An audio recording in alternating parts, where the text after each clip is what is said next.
Hello friends, study with Dilip Soni channel पर एक बार फिर आपका बहुत बहुत स्वागत है। मित्रों, पिछले वीडियो में आप लोगों ने जिस तरीके से अपना स्नेह और प्यार दिया है उसके लिए आपको बहुत बहुत धन्यवाद। और आज आपकी मांग पर ही एक अत्यंत महत्वपूर्ण टॉपिक भारतीय संविधान एवं राज्य व्यवस्था के अंतर्गत इंडियन पॉलिटी एंड कॉन्स्टिट्यूशन के अंतर्गत जो लगभग सभी स्टेट एग्जामिनेशंस तथा यूपीएससी के लिए भी बहुत ही महत्वपूर्ण टॉपिक है और प्राय इससे 2 से 3 प्रश्न पूछे जाने की पूरी संभावना रहती है। यदि इस वीडियो को आप बहुत अच्छे तरीके से ध्यान से देखेंगे तो आपको पता चलेगा कि इस टॉपिक में अंत तक कितने महत्वपूर्ण प्रश्न हैं और लगभग किसी भी प्रकार की परीक्षा में इससे आने वाले प्रश्नों का आप बड़े सरलता से उत्तर देने में सक्षम हो सकते हैं। तो सबसे पहले इस टॉपिक का हम नाम ही लेते हैं। इस टॉपिक का नाम है local self government. Local self government.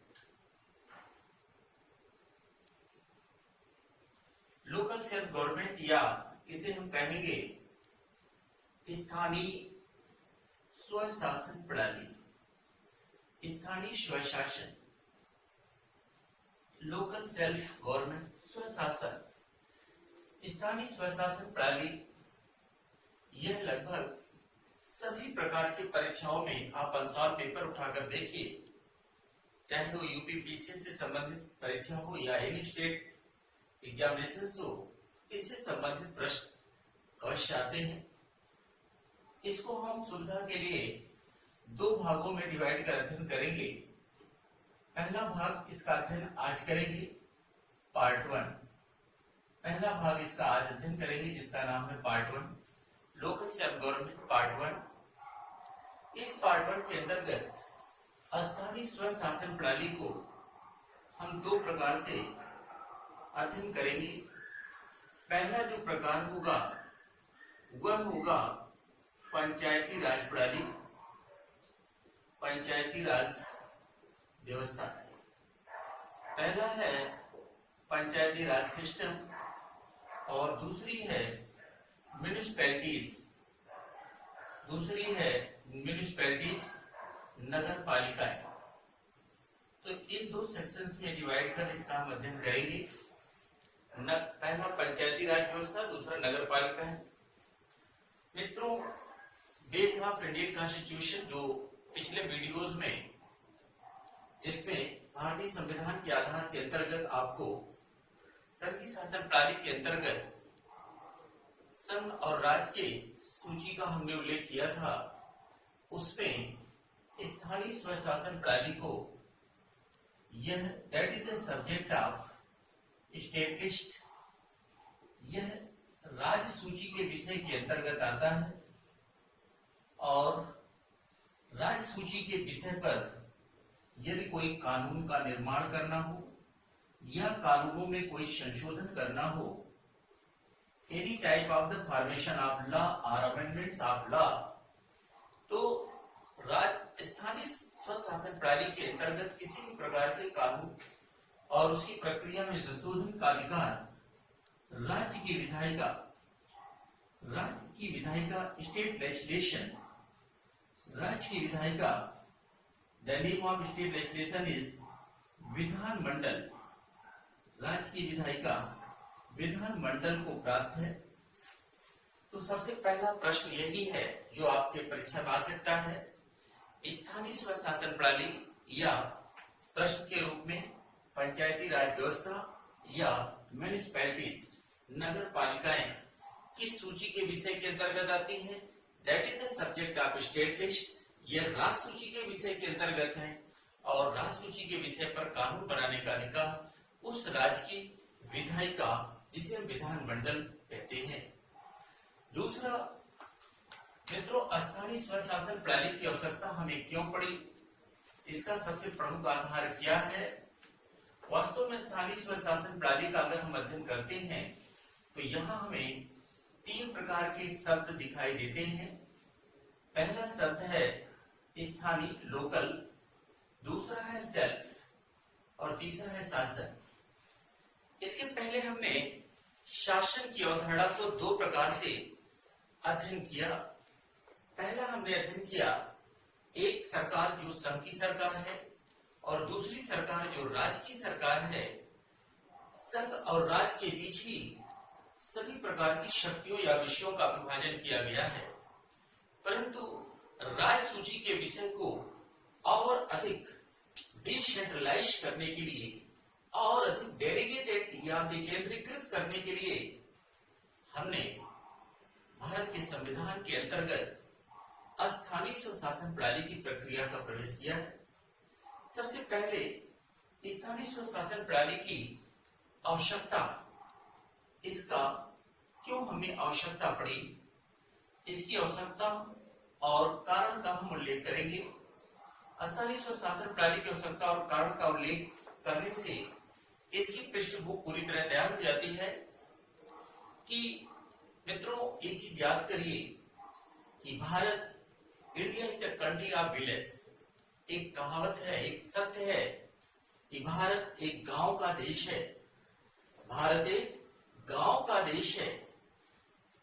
स्वतंत्रता प्राप्ति के समय लगभग 82% 1947 में 80% से भी अधिक लोग गांव में निवास करते थे और आज भी देश की जनसंख्या का अधिकांश भाग गांव में ही निवास करती है।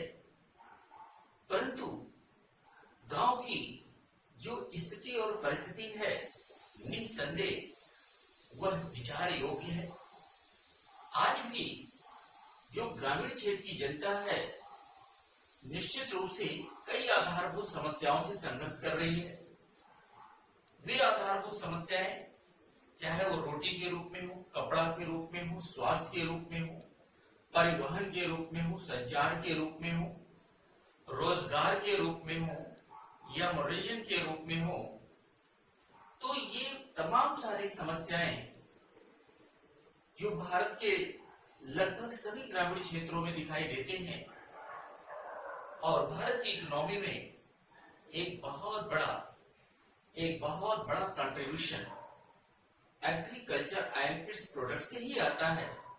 तो देश की अर्थव्यवस्था में एक बड़ा योगदान देने वाला ये किसान, ये नौजवान तमाम आधारभूत समस्याओं से ग्रसित है और जिसके कारण यह भारत के विकास की मुख्य धारा से कट के रहता है, क्योंकि उसके पास केवल आर्थिक समस्या ही नहीं है, वह राजनीतिक समस्या, परंपरावादी सामाजिक समस्या, कुरीतियां, रीत रिवाज, जड़ताएं, तमाम प्रकार के संकुचित दृष्टिकोणों से भी ग्रसित है। अतः जब तक ग्रामीण क्षेत्र के लोगों को विकास की मुख्य धारा में शामिल नहीं किया जाएगा, तब तक भारत की संपूर्ण विकास या इंटीग्रल डेवलपमेंट ऑफ इंडिया कभी भी लक्ष्य पूरा नहीं हो सकता। इसी उद्देश्य को ध्यान में रखते हुए स्वतंत्रता के पश्चात और स्वतंत्रता के पूर्व कई प्रयास किए गए। यद्यपि आपको पता ही है कि मौर्य काल में भी ग्रामीण नामक पदाधिकारी होता था, जो ग्राम का अधिकारी होता था। दक्षिण भारत की चोल शासन की सबसे बड़ी विशेषता ग्राम शासन की ही अवधारणा थी, परंतु ब्रिटिश शासन काल में लॉर्ड रिपन ने इसे एक व्यवस्थित रूप में लागू करने का प्रयास किया और यह प्रयास सफल रहा। अतः लॉर्ड रिपन को father of local self government of India, Bharat के स्थानीय स्वशासन प्रणाली के जनक के रूप में जाना जाता है। एक प्रश्न और याद करिए, लॉर्ड रिपन ने भारत में पंचायती राज प्रणाली को व्यवस्थित रूप से लागू किया और पंचायती राज प्रणाली का जो सबसे प्रमुख कारण था, वह कारण ये था कि शासन का विकेंद्रीकरण। शासन का विकेंद्रीकरण यानी अधिक से अधिक सत्ता में अधिकतम लोगों की सहभागिता, सत्ता में अधिकतम लोगों की सहभागिता, कोऑपरेशन, पार्टिसिपेशन, मैक्सिमम पार्टिसिपेशन, सत्ता में ज्यादा से ज्यादा लोगों की सहभागिता ही शासन के विकेंद्रीकरण का सबसे प्रमुख आधार है।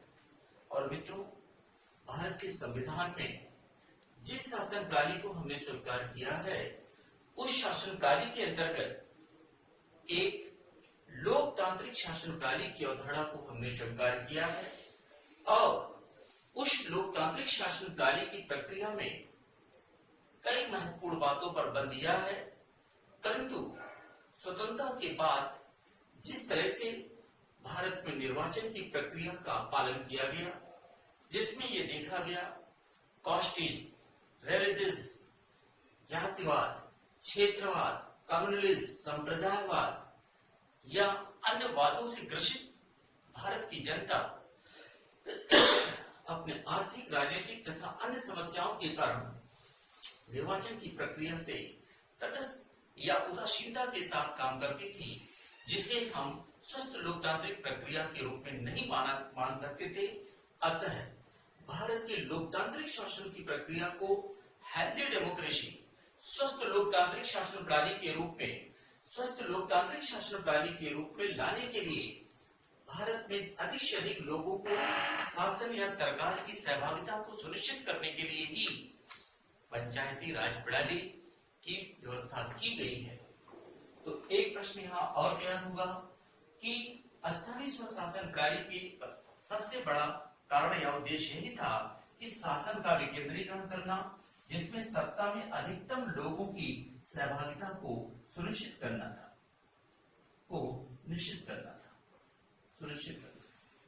मित्रों, एक चीज और है, directive principle of state policy, निर्देशित तत्वों के अंतर्गत भी अनुच्छेद 40 में पहले से एक प्रावधान लिखा गया है कि राज्यों को पंचायती राज प्रणाली की स्थापना पर बल देना चाहिए।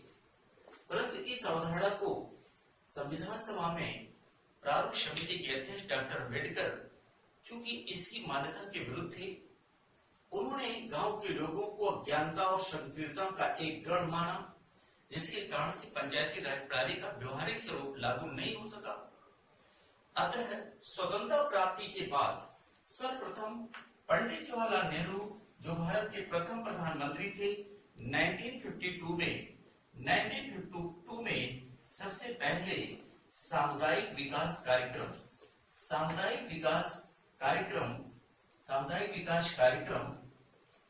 कार्यक्रम योजना का शुभारंभ किया।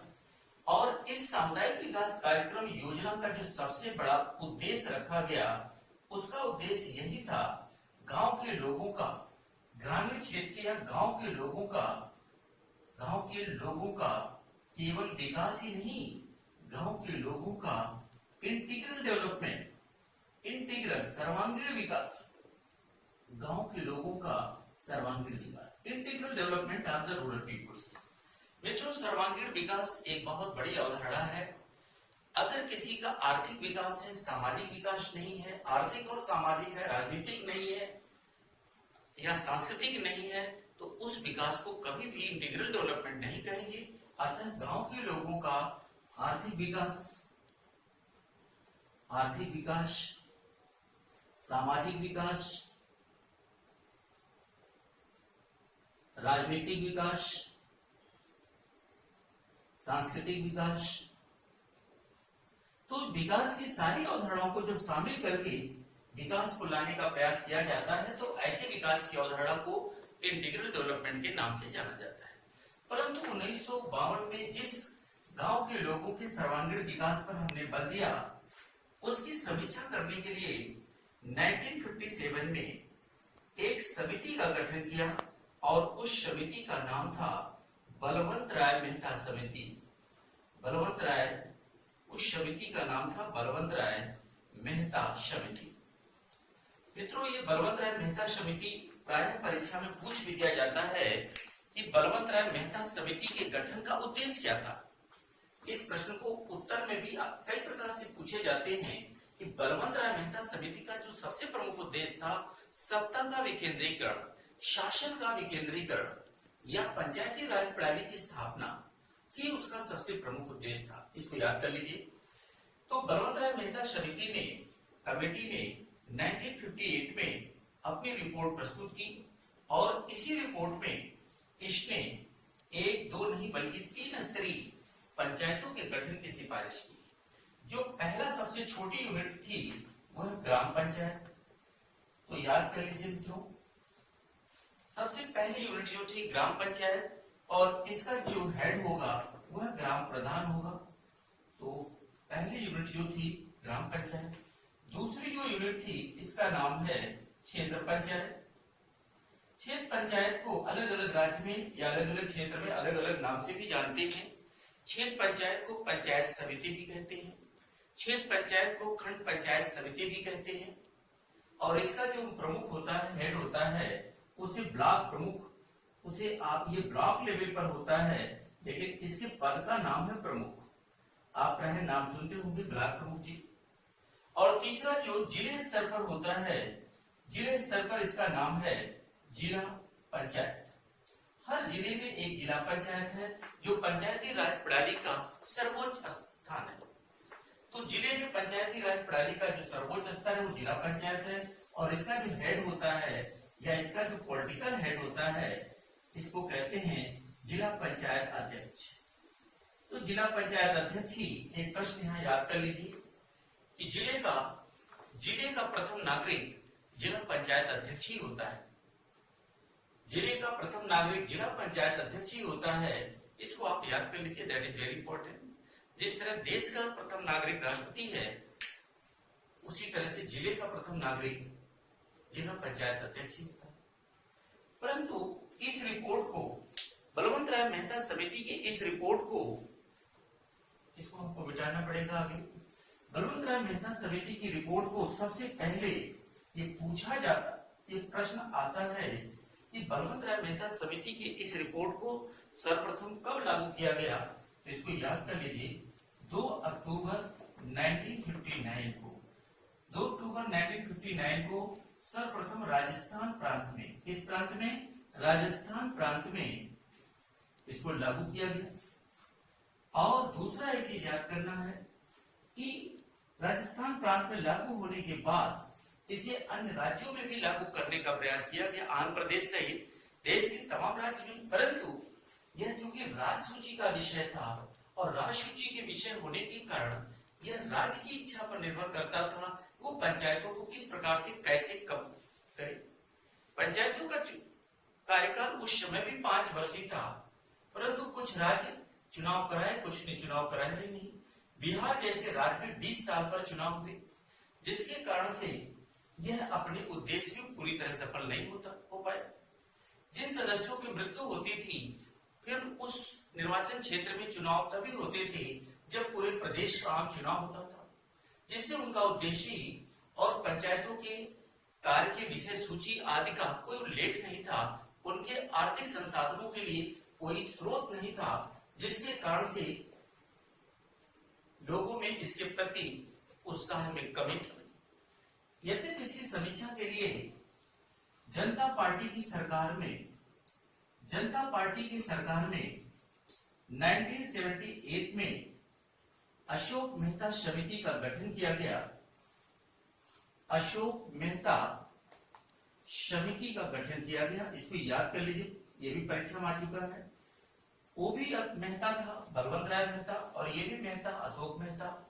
इस अशोक मेहता समिति ने जो अपनी रिपोर्ट 1978 में दी, उस रिपोर्ट में एक नहीं बल्कि 2 स्तरीय पंचायतों की सिफारिश की गई और बीच का जो क्षेत्र पंचायत स्तर इसको समाप्त कर दी गई।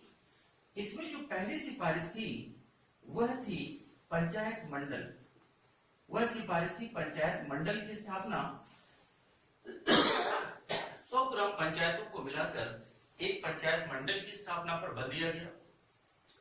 दूसरी जो थी जिला पंचायत परिषद थी, दूसरी थी जिला पंचायत परिषद। जिला पंचायत परिषद की स्थापना पर बल दिया गया। तो इस प्रकार से अशोक मेहता समिति ने एक महत्वपूर्ण रिपोर्ट में और इसके अतिरिक्त राजनीतिक दलों को सीधे अपने चुनाव चिन्ह पर चुनाव लड़ने का अधिकार दिया, तब इसको संवैधानिक दर्जा देने की भी सिफारिश की। परंतु आप जानते ही हैं कि 1977 में 1977 में जनता पार्टी की सरकार मोरारजी देसाई के प्रधानमंत्री के नेतृत्व में आई थी और ये 5 साल के पहले ही 1980 में जनता पार्टी की सरकार डिसॉल्व हो गई, जिसके कारण से राजनीतिक अस्थिरता के बीच अशोक मेहता समिति की रिपोर्ट को लागू नहीं किया जा सका। इसके अतिरिक्त इसको इसकी समीक्षा के लिए अन्य कई समितियां भी आई, जैसे सिंधवी समिति। सिंधवी समिति ने भी कई सारी महत्वपूर्ण सिफारिशें दी। सिंधवी समिति के साथ साथ थुंगन समिति ने इसका बृहद विवेचना की और कई महत्वपूर्ण सिफारिशें की, परंतु कुछ न कुछ कारणों से राव समिति ने भी कई महत्वपूर्ण सिफारिशें दी, परंतु इसको लागू नहीं किया जा सका। लेकिन पंचायतों के संदर्भ में जो सबसे महत्वपूर्ण सिफारिशें आई, जो प्राय परीक्षा के लिए आपका सर्वाधिक महत्वपूर्ण माना जाएगा, उसको आपको याद करना होगा, और वह है 73rd कॉन्स्टिट्यूशनल अमेंडमेंट 1992, 73वां संविधान संशोधन। उसको आपको याद कर लीजिए मित्रों, 73वां संविधान संशोधन 1992 वेरी इंपॉर्टेंट, परीक्षा में प्राय आता है। और इस संविधान संशोधन के द्वारा जो सबसे बड़ी इसकी कमी थी, उस कमी में क्या था, इसका कोई संवैधानिक दर्जा नहीं दिया गया।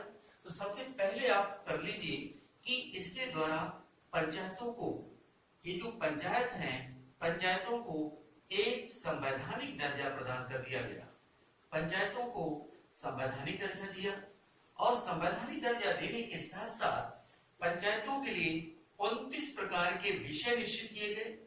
29 प्रकार के विषय, और ये 29 प्रकार के विषय ग्रामीण स्थानीय हितों से संबंधित थे।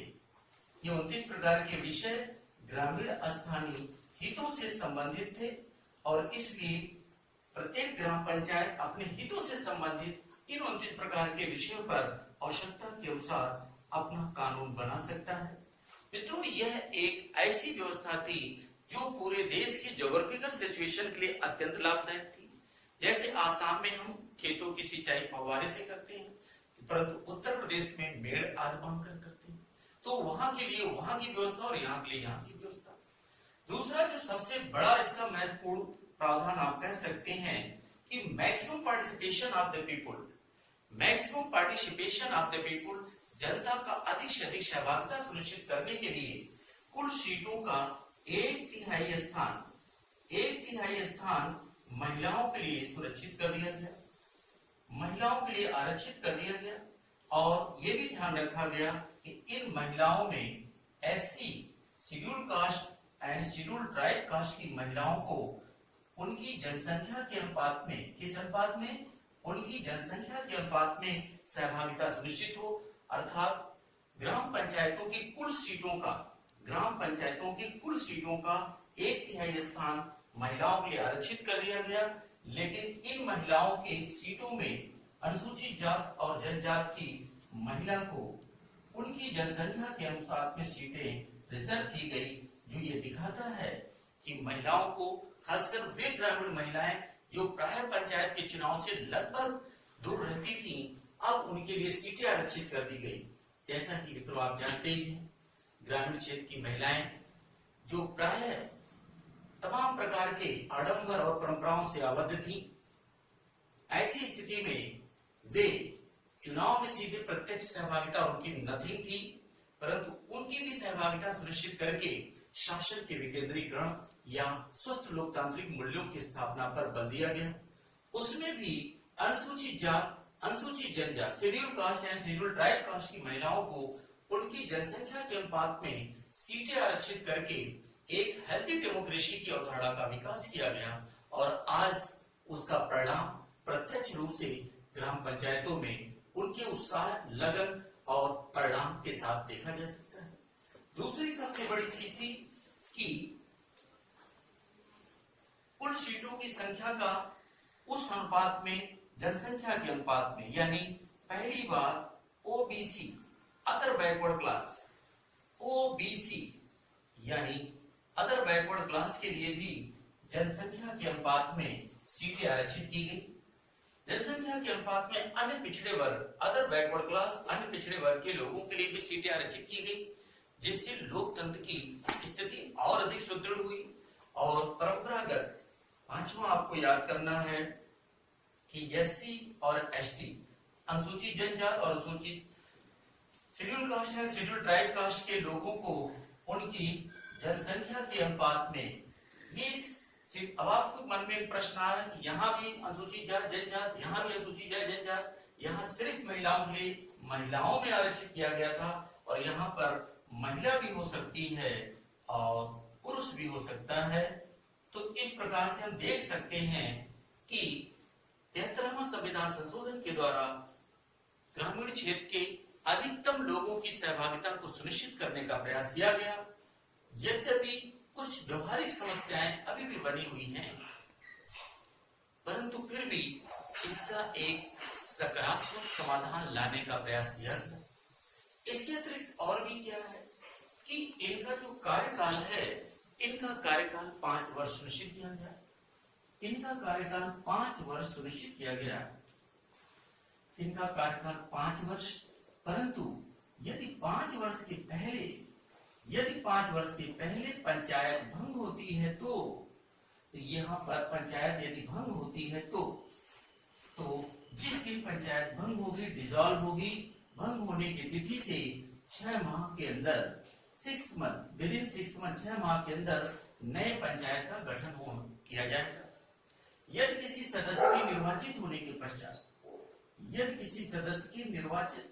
पश्चात, निर्वाचित सदस्य की मृत्यु हो जाती है तो उसके पद रिक्त होने की तिथि से 6 महीने के अंदर, 6 माह के अंदर, उसी तरीके से जैसे लोकसभा और राज्यसभा के सदस्यों के पद रिक्त होने पर 6 माह के अंदर नए सदस्य का निर्वाचन होना आवश्यक होता है।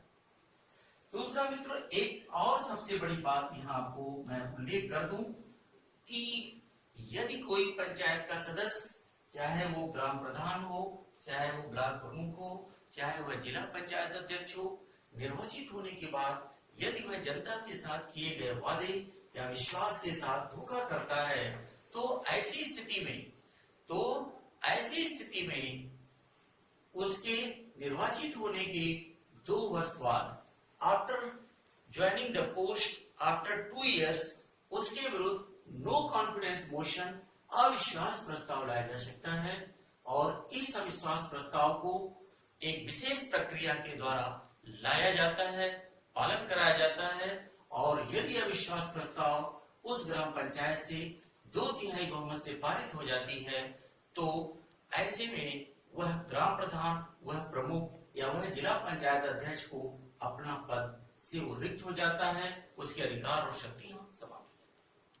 तो इस प्रकार से मित्रों आप देख रहे हैं कि स्थानीय स्वशासन प्रणाली के अंतर्गत जो 73वां संविधान संशोधन 1992 है, यह हमारे लिए बहुत महत्वपूर्ण है।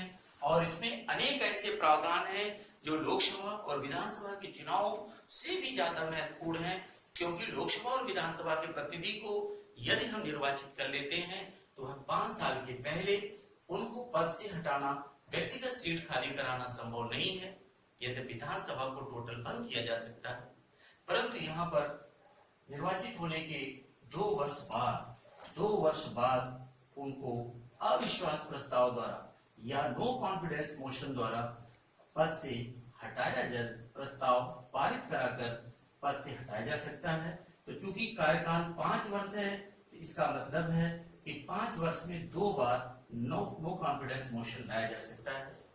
दूसरा, पहले पंचायत अगर भंग होता है तो 6 माह के अंदर नए पंचायत का चुनाव कराया जाएगा, और यदि किसी सदस्य की मृत्यु होती है या पद खाली होता है तो पद खाली या मृत्यु होने पर भी 6 माह के अंदर नए सदस्य का निर्वाचन होगा, और जो नया सदस्य होगा वह शेष अवधि तक कार्य करेगा। तो मित्रों यहाँ आप देख रहे हैं कि पंचायती राज प्रणाली 73वां संविधान संशोधन से संबंधित कई महत्वपूर्ण प्रश्न हमने देखा कि यह स्वस्थ लोकतांत्रिक प्रक्रिया के बहुत ही महत्वपूर्ण है। इसमें कई सारे महत्वपूर्ण प्रश्न हैं। दूसरा, हम लोग दूसरे वीडियो में यानी लोकल सेल्फ गवर्नमेंट पार्ट 2 के अंतर्गत हम अध्ययन करेंगे म्युनिसिपैलिटीज, नगर पालिकाएं, जिसमें 74वां कॉन्स्टिट्यूशनल अमेंडमेंट या 74वां संविधान संशोधन 1992 द्वारा यहाँ पर नगर पालिकाओं को संवैधानिक दर्जा दिया गया। 18 प्रकार के विषय दिए गए और क्या क्या महत्वपूर्ण कार्य किए गए, इसका हम वहां अध्ययन करेंगे, उल्लेख करेंगे।